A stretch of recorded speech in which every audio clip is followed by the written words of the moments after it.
بسم اللہ الرحمن الرحیم۔ تقریباً 5,500 سال پہلے کی بات ہے۔ ایک بہت ہی زبردست قوم ہوا کرتی تھی۔ وہ لوگ سائنسی ترقی اور ٹیکنالوجی کے لحاظ سے ترقیوں کی معراج پر تھے۔ وہ لوگ پہاڑوں کو اس خوبصورت طریقے سے تراش کر مضبوط ترین محلات اور تعمیرات کیا کرتے تھے کہ آج کی سائنس ان کی عقل اور دانش پر عش عش کر اٹھے۔ وہ لوگ اس قدر ذہین اور ماہرین تعمیرات تھے کہ اللہ کے مقابلے میں نعوذ باللہ جنت بنا دیا کرتے تھے۔ وہ انتہائی طاقتور، قد آور اور جینیس تھے۔ اپنی انہی خصوصیات کی وجہ سے وہ اس دور کی سپر پاور کہلاتے تھے۔ اپنی ترقی، تعمیرات اور خصوصیات کی وجہ سے وہ سرکش ہوتے چلے گئے۔ وہ خدائے وحدہ لا شریک کے وجود سے منکر ہو گئے تھے۔ انبیاء ان کو ہدایت کی بات سمجھاتے تو وہ ان کا مذاق اڑاتے، اذیتیں پہنچاتے، اپنی بستیوں سے تشدد کر کے نکال دیا کرتے تھے۔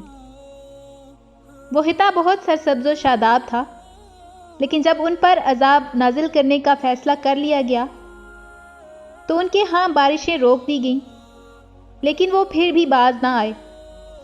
ان کے ہاں بارشوں اور بادلوں نے اپنے رب کے حکم سے بالکل رخ پھیر لیا، جس کی وجہ سے وہاں قحط سالی والی صورتحال پیدا ہو گئی تھی۔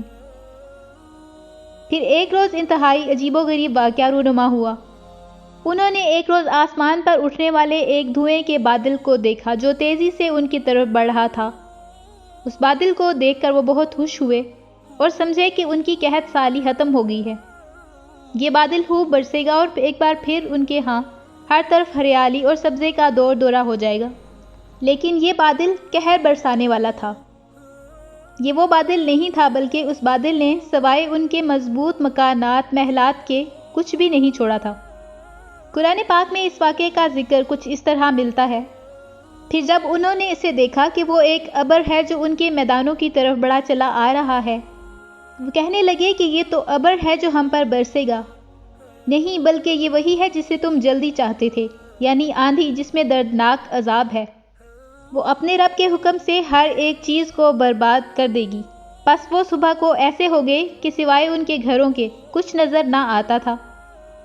ہم اسی طرح مجرم لوگوں کو سزا دیا کرتے ہیں۔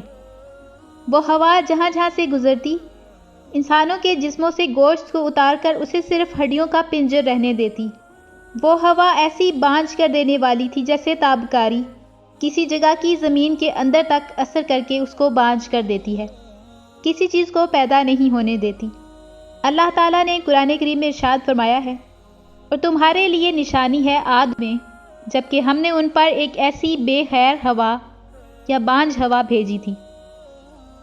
وہ جس چیز پر سے گزرتی اسے بوسیدہ ہڈیوں کی طرح کیے بغیر نہ چھوڑتی۔ اس تابکاری نما ہوا نے ان کے جسموں کو گوشت کے بغیر بوسیدہ ہڈیوں جیسا بنا دیا۔ سب کچھ مٹ گیا، نہ نخلستان رہے، نہ خوشنما باغات، نہ سبزہ۔ ہر طرف اڑتی ریت اور انسانی ڈھانچے رہ گئے۔ یہ پورا خطہ خالی ہو گیا۔ آج بھی یہاں دور دور تک صرف ریت اڑتی نظر آتی ہے۔ آج کے زمانے میں اس خطے کو ربع خالی کے نام سے ہی پکارا جاتا ہے۔ بحر عرب اور بحر احمر کے درمیان، عرب کے جنوب اور شمال میں دونوں جانب یعنی عمان، حضر موت اور مغربی یمن تک ایک وسیع صحرا ہے جسے صحرائے الاحقاف کے نام سے یاد کیا جاتا ہے، اور اسے صحرائے اعظم الدنیا اور عربی خالی بھی کہتے ہیں۔ الاحقاف حقف کی جمع ہے جس کے لغوی معنی ریت کے بلند اور بالا اور وسیع و عریض ٹیلے کے ہیں۔ اس بیابان صحرا میں سفر کرنا تو دور کی بات، اس کے اندر قدم رکھنے کا بھی تصور نہیں کیا جا سکتا کہ موت کی اس وحشتناک وادی کی جانب رخ کرنا خودکشی کے مترادف ہے۔ یہی وجہ ہے کہ مقامی بدوؤں سے لے کر مہم جو سیاحوں تک کوئی بھی اس صحرا کے قریب جانا پسند نہیں کرتا۔ سفید اور باریک ریت کے ہزاروں فٹ اونچے پہاڑوں میں اگر کوئی شے پھینکی جائے تو وہ لمحوں میں غرق ہو جاتی ہے اور ریت کی سطح پر جنبش تک نہیں ہوتی۔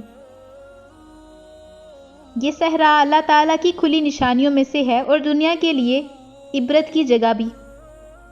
الاحقاف نامی اس بھیانک وادی کو دیکھ کر یہ گمان بھی نہیں کیا جا سکتا کہ یہ کسی زمانے میں دنیا کا سب سے زیادہ سرسبز و شاداب علاقہ تھا، جہاں بے شمار پھلوں اور پھولوں کے وسیع باغات، ٹھنڈے پانی کے چشمے، آبشاریں اور بلند و بالا عمارتیں تھیں، جس میں دنیا کی سب سے زیادہ طاقتور، مالدار اور شاندار تمدن رکھنے والی قوم عاد آباد تھی۔ یہ دنیا کے سب سے زیادہ قد آور اور زور آور انسان تھے۔ اتنے طاقتور لوگ اللہ نے پھر کبھی پیدا نہیں کیے، جیسا کہ اللہ تعالیٰ نے قرآن کریم میں فرمایا، ان جیسی کوئی قوم اور ملکوں میں پیدا نہیں کی گئی۔ حضر موت اور نجران کے درمیانی علاقے الاحقاف میں قوم عاد، جسے قوم ارم بھی کہا جاتا ہے، 13 قبائل آباد تھے۔ قوم عاد کے الاحقاف میں رہنے سے متعلق قرآن کریم میں اللہ تعالیٰ نے فرمایا، ہود علیہ السلام کو یاد کرو جبکہ اس نے اپنی قوم کو احقاف میں ڈرایا۔ قوم عاد نہایت زوراور اور بہادر قوم تھی اور یہ بت پرست تھے۔ طوفان نوح کے بعد قوم عاد ہی وہ قوم تھی جو سب سے پہلے کفر اور شرک میں مبتلا ہو کر بتوں کی پجاری بنی۔ قوم عاد کی بدعمالیاں جب اپنی آخری حدود پار کر گئیں تو اللہ تعالیٰ نے انہی میں سے اپنے ایک نیک بندے حضرت ہود علیہ السلام کو پیغمبر بنا کر مبعوث فرمایا۔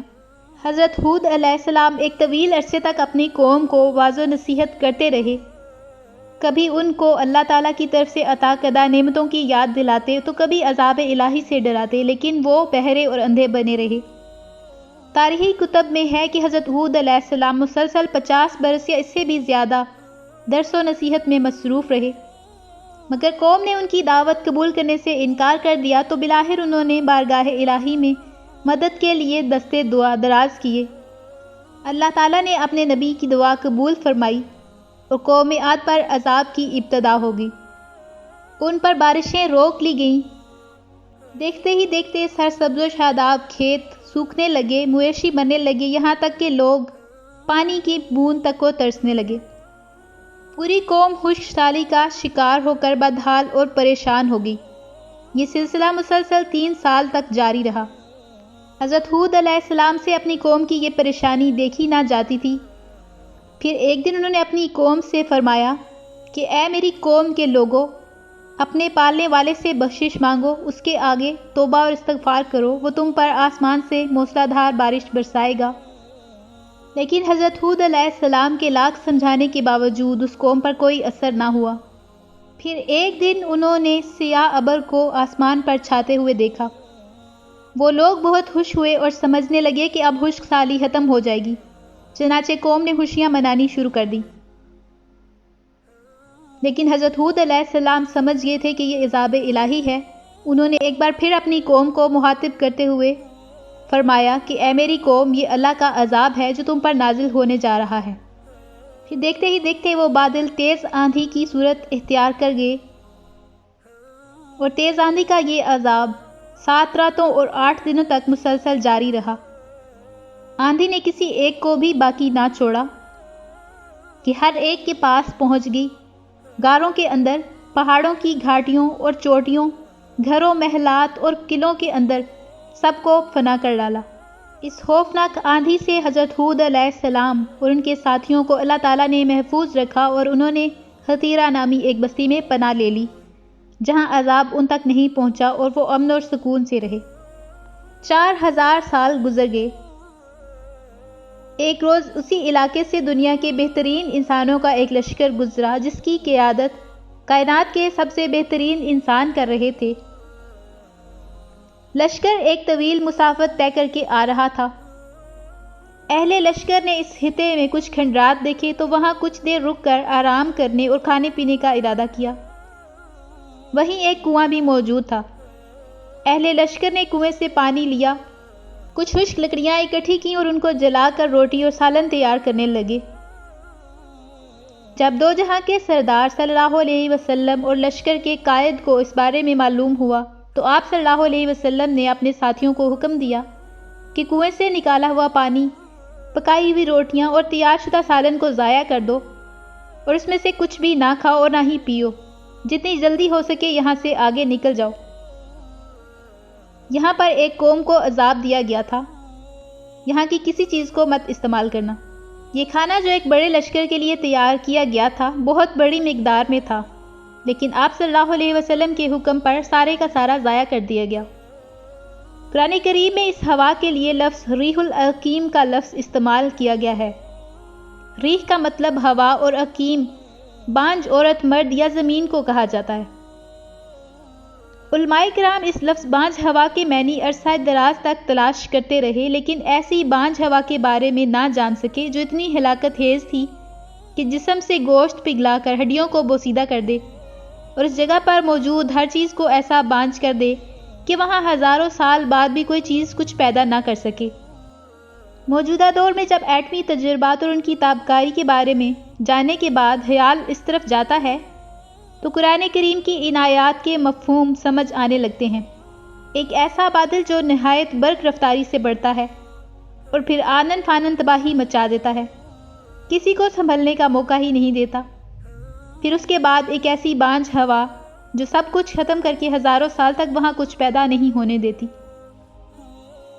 اللہ تعالی ہم سب کو ہدایت عطا فرمائے اور کسی بھی ایسی پکڑ سے محفوظ رکھے۔